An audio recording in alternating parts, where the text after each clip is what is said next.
Hi students, yesterday's lecture we have seen some interesting points like magnetic force, the concept of magnetic force and Lorentz force. Now today's lecture we are going to discuss with the one of the best application of Lorentz force, that is cyclotron. Basically cyclotron is the particle accelerator which is used to different day-to-day life activities. Okay, for example in hospitals, to cancer therapy, to accelerate the heavy charged particles like protons, deuterions. So these are the some applications we can use with the help of cyclotron. So basically we'll see what is the definition, principle, construction, working and theory of cyclotron. Next, so what is cyclotron? So as I said, it is the particle accelerator. मतलब जो छोटे particle होते हैं उनको accelerate करता है. It is the particle accelerator which accelerate the heavy positively charged particle like proton, deuterium, etc. to very high energies. I repeat, the cyclotron, it is the device which is used to accelerate heavy positively charged particle like proton, deuterium, etc. to very high energies. Okay, basically if you see the principle of cyclotron, so as I said, it works on the principle of Lorentz force, means it is the combination of force, means when any charged particle is placed in the combination of force or in area where the both the forces are present, means magnetic force is also there and electrical force is also there. In that case the Lorentz force will act.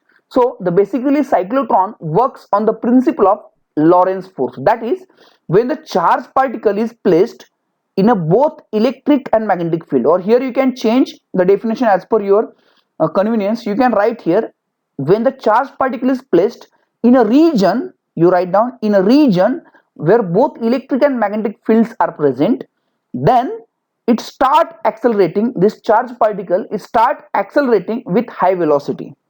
Okay, and it traces circular path, means it start circulating in circular motion, okay, with increasing radii or increasing radius at constant time period.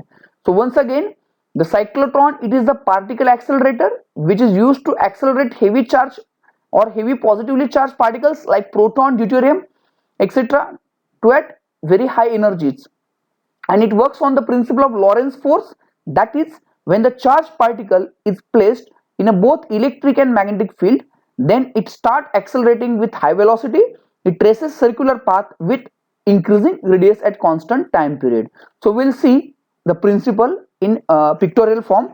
So if the charged particle is placed here, the gap between the two D's, then it start accelerating high velocity. Here we can see it start accelerating high velocity. This is charged particle, this is charged particle, positively charged particle. Now if you apply electric and magnetic field, then it start accelerating with high velocity. Here we can see, okay, it start accelerating high velocity, then it traces circular path as it is shown in the figure with increasing radius. Means if you see the first circle with this much of radius, and if you if you compare second radius which is traced by the positively charged particle, in that case radius of second radius is greater than first radius. So in this way the radius goes on increasing only. So in this way it traces circular path with increasing radius and at constant time period. So here I want to explain the concept of constant time period, means the time taken by the particle to complete this smaller circle or inner circle, it's similar to the time taken by the particle to complete this bigger circle. What does it mean? Means suppose the charged particle is completing this smaller circle in 2 seconds, then similarly in order to complete this bigger circle or trace this bigger circle by this charged particle, it will take again 2 seconds only. Means what? Here the velocity of charged particle is very slow, and as the particle traces circular path with increasing radius, its velocity also goes on increasing. That's why each the time taken by the particle to complete each circular motion, it's same. That's why it is called as at constant period. So we can say when charged particle is placed in uniform magnetic and electric field, then it traces circular path or start accelerating with high velocity. It traces circular path with increasing radii and at constant time period. So this is all about the principle of the cyclotron. So here we can see the figure. The students, you are supposed to draw this figure in the examination, board examination of class 12. So here we can say this is the construction. So next slide we are going to discuss about the construction of the cyclotron. So hope you are clear with the definition and principle of the cyclotron. So next, so construction. So basically construction is there. So here we will discuss the construction. It consists of two D-shaped hollow metallic cylinders D1 and D2 called as D. Okay, here if you see, these are the two boxes, metallic boxes, semicircular metallic hollow boxes. Okay, and the shape of these boxes is like a D, English letter D. That's why these boxes are called as D. Okay, boxes are called as Ds. Okay, this is D1 and this is one more D2. Clear? And it consists of two D-shaped hollow metallic cylinders D1 and D2 called as Ds, and this whole arrangement, this whole Ds with this strong electromagnet are kept in evacuated chamber, okay, in order to avoid some ionization. Now second, the Ds are kept separated by a small distance to keep small charge particle at a center in the gap between two Ds. Here if you see, we can clearly see the gap between two Ds here. Okay, for what purpose they have given gap? Because the charge particle which need to be accelerated by using cyclotron, that charge particle has to be kept in between this area or the gap between two Ds, isn't it? So here we can say D1 and D2 is the Ds, N and S, it is the strong pole pieces of electromagnet, W is the window from which the charge particle, accelerated charge particle will come out, B is the magnetic field, it is perpendicular to the plane of the Ds, and here these two Ds are connected to high frequency AC source, to give electric field, and it has one special ability, it can change polarity of Ds at constant frequency. मतलब frequency constant रख के D1 अगर positive हो तो within next moment it will become negative, then next moment it will become positive. In this way it can change the polarity of the Ds. Okay, so this is all about the first 2 points. Then third point, these two Ds are placed between the pole pieces of strong electromagnet. मतलब ये दो Ds आपको दिख रहे हैं, ये कहाँ पे रखे हैं? दो जो पोल है स्ट्रॉन्ग इलेक्ट्रोमैग्नेट के, north pole and south pole, इन दोनों के बीच में रखे, so that the magnetic field produced by this two electromagnet is exactly perpendicular to the plane of the dees. मतलब प्लेन एक्स एक्सिस के ऊपर रखे, डीज जो प्लेन है उसका जो एक्स एक्सिस के ऊपर है, along x axis, and the direction of the magnetic field along y axis, so both are mutually perpendicular to each other. The magnetic fields acts, as I said, the magnetic fields acts perpendicular to the plane of the Ds, isn't it? So here we can say the magnetic field means these two strong pole pieces of electromagnet provides magnetic field, and high frequency AC alternating current source provides electric field. That's why we can say this is a combination of two fields, that is this electromagnet provides magnetic field and high frequency AC source provide electric field, isn't it? That's why the charge particle is in the combination of the region where both electric and magnetic fields are present. And at last, the Ds are connected to a high frequency oscillator. As I said, it provides electric field. So this is all about the constructive part, and my dear student, you are supposed to write first figure and then this symbol explanation of what we have used in the figure, and this 4 points, 4 simple, very simple points in the constructive part. So it will give you 1 or 2 marks in the board examination. Okay, so after constructions, next we'll see the working. So working of cyclotron, how does the cyclotron works? So here we can see it shows the pictorial form of the change in polarity. Suppose here two Ds, D1 and D2. Basically here in first figure you can see D1 is connected to positive terminal, means D1 is positive and D2 is negative. But in second case D1 becomes negative and D2 is positive, because This is due to the ability of the AC frequency or high frequency source which can change the polarity of the D's without changing its frequency. So we'll see the working. So just imagine that D1 is positive. In first case D1 is positive and D2 is negative. Okay, then the positively charged particle kept at the center. यहाँ पे हमने जहाँ पे spot दिख रहा है red colour का वहां पे हमने पॉजिटिवली चार्ज पार्टिकल हमने इंसर्ट किया. अंडरस्टूड. सो उसके बाद क्या होने वाला है देखो. Suppose this spot indicates the positive charge यहाँ पे. Then if D1 is positive, if D1 is positive and D2 is negative, then definitely क्या होने वाला है, this D1 is positive will repel the positive charge, so that simultaneously D2 will attract, because D2 is negative, so D2 will attract this positive charge. So D1 will repel this positive charge due to positively charged D1, and D2 will attract this negative charge. So this positive charge will enter in D2. Understood? It will enter in D2. But as we know, once it enters in the D2 in the presence of magnetic field, so according to Fleming's left hand rule, some magnetic force will act or exert on this charge and the charge follows a semicircular path. मतलब यहां से अभी यहाँ पे देखो, यहाँ पे D1 उसको रिपेल करेगा एंड D2 अट्रैक्ट करेगा पॉजिटिव चार्ज को. सो ऐसे अंदर जाएगा, अंदर जाने के बाद due to magnetic field it traces semicircular path. मतलब यहां से घूम के वो वापस फिर से इन बिटवीन द गैप में आएगा. मतलब gap between the two digit फिर से यहाँ पे आ गया. Isn't it? So now next moment what is going to happen, you know. Next moment अभी यहाँ पे आ गया हो. So next moment the AC frequency oscillator changes its polarity. Now D2 becomes positive and D1 becomes negative. मतलब यहाँ पे अभी D2 उसको रिपेल करेगा इस पॉजिटिव चार्ज को and D1 will attract. So in that case its velocity increases. So again यहाँ से वो D1 के अंदर जाएगा and due to magnetic field it follows semicircular path with increasing radius and it still continues. Okay, मतलब यहाँ से यहाँ जाएगा. Then again polarity changes, D1 becomes positive, D2 becomes negative. Again it will move in D2 with increasing radius and slightly increasing velocity. So this process will going on.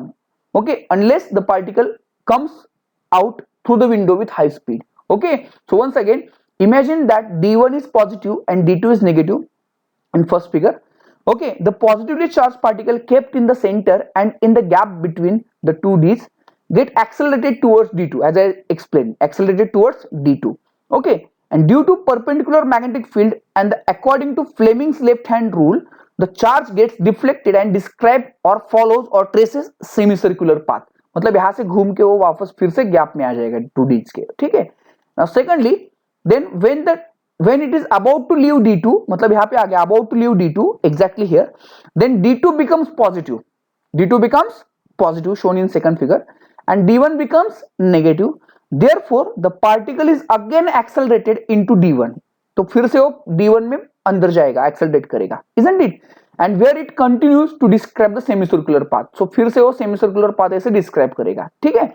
Now, this process continues till the charge traverses through the whole space in the D's and finally it comes out with the very high speed through the window. So this is all about the working. So my dear student, so in this case we have to learn only one thing. Here electric field will attract or repel the positive charge. This is the role of electric field, and magnetic field will help this positive charge to trace circular path. So यहाँ पे अपना अपना खुद का role है. Electric field की वजह से वो उसको वेलोसिटी मिल जाती है and due to magnetic field it traces circular path. That's why it is a combination effect or combined effect of electric as well as magnetic field. So here we can see in the form of animations. Here we have connected electric field, okay, to the D's, and now here the arrow indicates the magnetic field, perpendicular magnetic field. So if you charge particle place between gap between the two D's and add to exact to the center, then definitely here we can see definitely it traces circular path and come out with the large velocity from the window. So this is all about the cyclotron, working of cyclotron. Okay, so basically here we have to learn the charged particle traces circular path due to magnetic field and it increases its velocity due to its electric field. So next we'll see the theoretical part, some expressions. Next, theory. Now, as the charged particle is moving or traces circular path, so definitely in order to keep the charged particle in circular motion or circular path, the centripetal force is must, means centripetal force is required. So who is going to provide that centripetal force to the charged particle? So answer is the magnetic force. Okay, so here we can write the magnetic force experienced by a charge provides the essential or necessary centripetal force to the charged particle to describe circular path. Okay, so here we can say, we know that centripetal force is nothing but mv square upon r. We have learned in class 11 centripetal force is nothing but mv square upon r, and just now in previous lecture we have seen the magnetic force exerted on charged particle is qvb sin theta. That is, q is charge, v is velocity of charged particle, b is magnetic field, and theta is angle between velocity and magnetic field. Okay, but in that case the angle is 90 because electric field and magnetic field both are perpendicular to each other. So angle 90 means sin 90 will be 1. So the expression will come mv square upon r is equal to qvb. Okay, so from this equation we can find the value of velocity of the charged particle. So velocity will be, so here one v and v will get cancelled, so v is equal to this qb, okay, this r will go in numerator of RHS, so m will be going denominator of the RHS, so v will be bqr upon m. So this is the velocity of the accelerating charged particle, and from this we can calculate the radius also. So r will be, you can write, you are supposed to write the expression for r also. Here I have not given, so next step you write r is equal to Vm upon Bq, where m is mass of charged particle, q is charge, v velocity of the path of the radius, okay, r is radius, and b is the magnetic field at angle 90. Okay, so from this equation we can further calculate the time taken by the charged particle to cover or to complete semicircular path.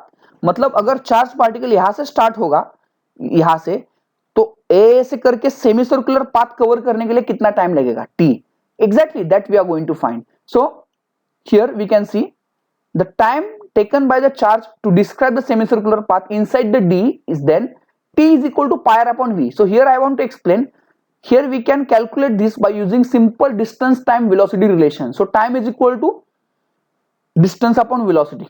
Exactly, time is equal to distance upon velocity. So distance covered by the charged particle to cover semicircular path is half of the circumference. Circumference is 2 pi r. So half will be only pi r, isn't it? So pi r upon velocity v. So time will be pi r upon v. Okay, but we know that the velocity of charged particle is bqr upon m. So if you put this value v in this equation 2, then the time will be pi m upon bq, because r will get cancelled. So t is equal to pi m upon bq. So here time taken inside the d totally depends on magnetic field and the ratio m by q. Okay, and it is not depends on the speed of the charge and the radius of the path, because here we can see it is total, if pi is the constant, then it is total depends on the mass of the charged particle. That's why it requires the heavy. जितना heavy होगा उतना time ज़्यादा.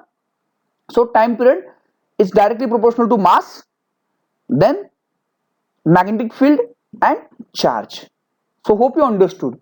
Now from here we got the time taken by the particle to complete semicircular path, means half circle. So from this we can calculate the time taken by the particle to complete entire circular motion, means complete one circular motion, means total time period of the one circle. So this can be calculated by simply we have to double it. So t is equal to 2t. So the formula will be 2 pi m divided by bq, where pi is constant, m is mass, b is magnetic field, and q is the charge, and t is the total time taken by the particle to complete one complete revolution or circular motion. So hope it is very clear to you. And from this we can calculate frequency also, because frequency is nothing but reciprocal of time period. So f is equal to 1 upon t. So उसके उल्टा हो जाएगा. So frequency must be bq upon 2 pi m. इसके उल्टा bq upon 2 pi m. So hope you understood. This is all about. So here, so better in order to understand nicely, you should write here expression for velocity of charged particle, here expression for time period, and here expression for frequency of the charged particle. Clear? Now in next we'll see maximum kinetic energy of the particle. मतलब हमें यहाँ पे निकालना है कि when the particle is charged particle is accelerating with large velocity, what would be the maximum kinetic energy of the charge particle, मतलब ज्यादा से ज्यादा मैक्सिमम काइनेटिक एनर्जी हमें कहां मिलेगी और किस सर्कल में मिलेगी। तो ऑब्वियस है, as it according to principle it traces circular path with increasing radius and accelerate with high velocity, means definitely the velocity of the outermost orbit is definitely greater than velocity of the innermost orbit, मतलब इस orbit की velocity हमेशा ज्यादा होगी than this, so definitely we have to consider last orbit only, isn't it? So for that case kinetic energy of the charged particle is, we know that simple formula, kinetic energy is equal to half mv square, isn't it? But velocity, as we have seen in previous slide, velocity is nothing but bqr upon m. So if you put the value of velocity in this equation, half as it is, m as it is, instead of v we can put bqr upon m square. So this equation will come here, we can see half b square q square r square upon m. So the maximum kinetic energy of the charged particle is at when r is equal to r. That's what I told you, because maximum kinetic energy हमें कहाँ मिलेगी, जब radius सबसे ज्यादा होगा, last orbit में मिलेगा, last circle में मिलेगा, बिकॉज यहाँ तो बहुत कम थी इसकी वेलोसिटी, यहाँ पे तो जस्ट खाली एक्सेलरेट होना चालू किया था, isn't it? So in last orbit we will get the maximum speed, that's why we are writing radius r is equal to r. Okay, so the equation will be kinetic energy, maximum kinetic energy is equal to half b square q square r square upon m, as r is equal to r. So this is the expression for the maximum kinetic energy of the particle. Okay, and now this is also important for NEET and JEE. For in order to solve some NEET and JEE questions, they are little bit tricky than the theory questions, so we have to note this important some facts. Okay, cyclotron cannot be used to accelerating neutral particles, because if the neutral particle, if you exert in the gap between two Ds, there won't be attraction or repulsion by the Ds. Okay, so it will lies as it is inside the Ds only. Okay, so cyclotron cannot be used to accelerate neutral particles like neutron. And second is very important point, electrons cannot be accelerated, because electrons gain speed very quickly due to its lighter. Okay, electron is lighter than neutron, electron is lighter than proton due to deuterium, very light particle. Okay, that's why it accelerate at very high speed within a short span of time, that is they gain speed very quickly due to their lighter mass and go out of phase with alternating EMF, मतलब EMF और उनका match नहीं होता, मतलब यहाँ पे क्या match होना पड़ता है, अगर चार्ज पार्टिकल यहाँ पे आए तो suddenly it has to change its polarity, अगर यहाँ पे आने के बाद इसकी पोलैरिटी चेंज होगी तो इट डजंट मैटर. ओके, मतलब जब पॉजिटिवली चार्ज पार्टिकल सेंटर में आता है तब उसकी पोलैरिटी चेंज होनी चाहिए, means it should be in same phase with the EMF. If it will go out of phase, then it will lost within the Ds, and same happens with the electron. That's why the point, very important 2 points we have learned, my dear student. Neutrons, like neutral particles, we cannot accelerate by using cyclotron, and that too electrons also, because electrons are very light and they get lost inside the Ds only. So these are the all concept and all about the cyclotron. Okay, hope you enjoyed the lecture. Thank you.